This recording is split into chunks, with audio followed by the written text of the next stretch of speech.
Good morning, everyone. My name is Fran Phillips. I'm the acting health officer here in Anne Arundel County, and I want to thank you for coming out this morning. We've had a little break in the weather. That's a good thing.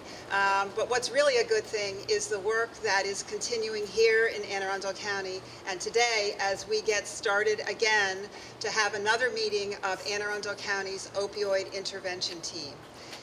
What you see behind me is the team itself. This is a team of partners, of governments across Anne Arundel County government, in agencies as well as in Annapolis City. This is our leadership.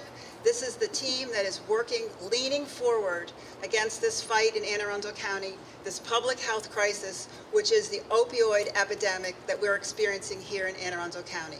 Not unlike other counties across the state and actually across the country. This is an epidemic that takes a toll every day on families across our county and regrettably is responsible for preventable deaths across our county. We have arrayed behind me the team that has made some remarkable progress, as you will hear later today, in terms of moving the needle on this epidemic. We are making progress. We have a lot more to do in this journey. I am honored and extremely grateful for the leadership, the elected leadership in this county and in this state that is helping us get our arms around this public health crisis. We have leaders in this state, in this county, and in the city who understand the role of leadership in terms of collaboration, in terms of prevention, early intervention, treatment, and recovery against this peril. I'd like to take this opportunity to introduce the key leader across the state with regard to the opioid crisis. This is the leader, our Lieutenant Governor, who has been on the ground from day one in connection with this state of emergency declared by our governor, also declared by our county executive. Our Lieutenant Governor has led the fight in jurisdictions around the state, and I have to say, not only the fight against the opioid epidemic, but every emergency crisis that arises, including yesterday morning when he was on the ground, Monday morning, across the bay here in Queen Anne's County, where those communities suffered the devastation of a tornado. So our thoughts go out to the communities across the bay that have been affected, and really to hold up as a remarkable example, a model to us of the kind of on-the-ground leadership. Please join me in welcoming Lieutenant Governor. Thank you. Good morning. As was just stated, since day one, Governor Hogan and I have been shining a light on the challenge of opioid addiction, heroin addiction in the state of Maryland, and working with our local officials to make sure we try to address this challenge. In the last 2 years, we put an additional over $60 million, including $22 million in funding that we announced just less than a month ago, I guess it was, to address the issue in multiple areas, from awareness and prevention to enforcement as well as treatment. Additional monies have been, most of that money, I should say, 80% of it, has been sent to the local jurisdictions across the state. Because we know, as Clay Stamp, who's here with me, and I should mention Superintendent Balazi from the State Police as well, as Clay Stamp also often mentions, the crisis will be addressed at the local level.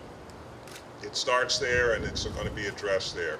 We can, at the state level, provide policy and support as well as resources to assist in this challenge, and we'll continue to do that. It's going to take an all-hands-on-deck approach from our federal as well as state and city and county partners to make sure we address this, communities, faith organizations, and all to address this particular issue. One of the, I think, the accomplishments that we have had thus far is really shining the light on this. 2.5 years, maybe 3 years ago, when the governor and I were traveling around the state, and we would talk about this issue, it was amazing how many people did not realize we had a heroin problem. They did not think that that was an issue in their neighborhood, their community, their kids' schools, their neighbors. And now I think most people in the state realize that it is a big challenge, and probably the greatest challenge from a public health as well as law enforcement challenge this country has ever had when you look at the numbers of people who are affected by this and the numbers of fatalities associated with heroin and opioid overdoses. It's astronomical in terms of those numbers. And so we will continue to work. As was mentioned, we declared a state of emergency, the first state to do that in March, to allow for greater coordination between the federal state partners and our local partners to make sure that we address this issue as best as possible.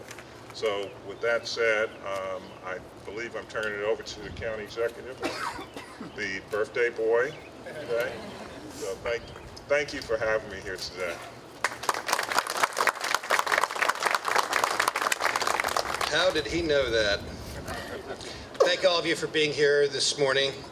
I especially want to acknowledge Lieutenant Governor Boyd Rutherford, Senior Advisor to the Governor and the leader of the statewide anti-opioid effort, Clay Stamps, and Superintendent Palazzi for their efforts and for their wonderful partnership with jurisdictions around the state, most especially Anne Arundel County. I also want to acknowledge the fire, EMS, police, and addiction services personnel here today. They are on the front lines, and we appreciate so much everything that they do each and every day. Heroin and opioid addiction is a challenge across our state, and Anne Arundel County is no exception. In fact, Anne Arundel County is a case study for this incredible public health crisis and is among the worst hit in the state. When I came into office 3 years ago, we were experiencing a fatality a week and an overdose a day, okay?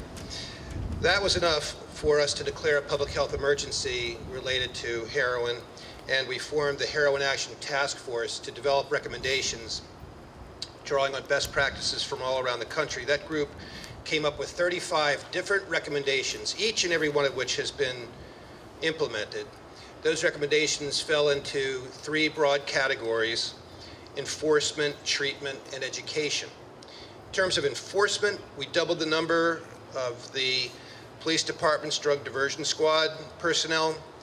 We provided funding for a heroin prosecutor in the state's attorney's office, and we're prioritizing heroin-related warrants in the sheriff's office. With respect to treatment, actions designed to expand and improve treatment options include investing $800,000 in a new substance abuse treatment center in Annapolis, increasing community grants for providers of addiction services by 25%, doubling the budget for Narcan, offering Vivitrol treatments in our detention centers, and assisting in the operation of overdose survivors outreach program at Baltimore Washington Medical Center.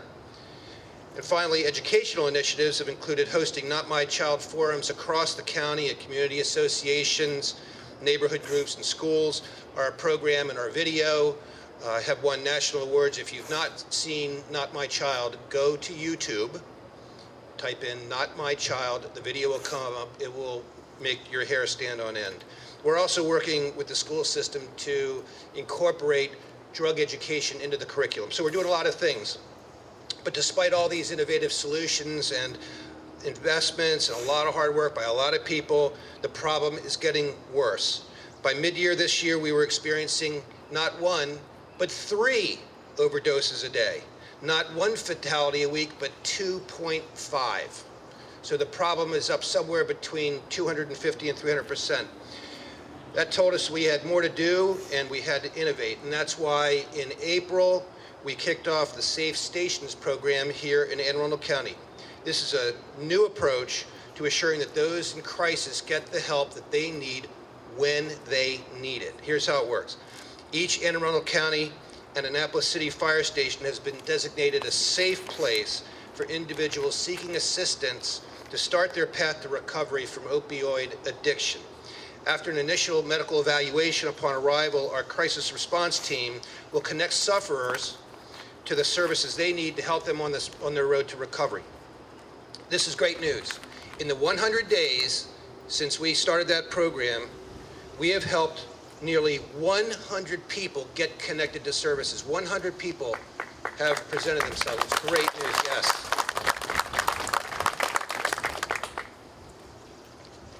In fact, we've had so many people seek help that our crisis response team has become overwhelmed.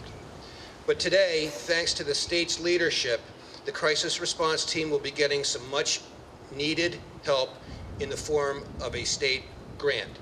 I'm pleased to announce that most of these funds will be used to expand the Safe Stations program by targeting $200,000 to our crisis response team.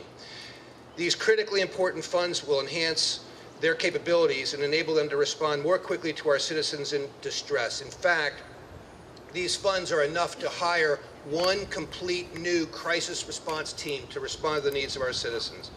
The remaining funds from the state grant will be used to expand our education and outreach efforts, similar to our recent Denial is Deadly public service announcement campaign. I believe this expansion of both our safe stations and public outreach efforts, combined with our ongoing efforts, will continue to make Anne Arundel County a state national model for overcoming this horrific epidemic. So thank you again for being here. It's now my pleasure to introduce my partner here in Anne Arundel County, the mayor of the great city of Annapolis, Mike Pantelides.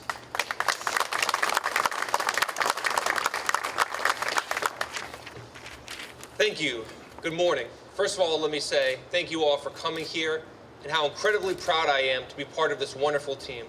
The people we have lined up behind us represent all areas of what it's going to take to fix the heroin and opioid problem in Anne Arundel County and in the state of Maryland. We've had somewhat of a paradigm shift in how we tackle this problem. It's not just a lock 'em up mentality. Behind us, you see people from the detention center, you see people from our school systems, from the hospital, police, fire, social services, everyone coming together, because the problem that we face in front of us affects everybody in the city of Annapolis. I'd like to personally thank Governor Hogan, Lieutenant Governor Boyd Rutherford for their leadership in tackling this program. As they mentioned earlier, they were the first people in the entire country to declare a state of emergency, and that's the leadership it's going to take to help us solve this problem. I want to thank one of my biggest partners, County Executive Steve Schuh. He highlighted the many successes we've had in our Safe Streets program. We had 15 people alone come to the city of Annapolis for help. That's 15 people that had a problem, wanted help, came to either a police or fire station, and are now on the path towards recovery.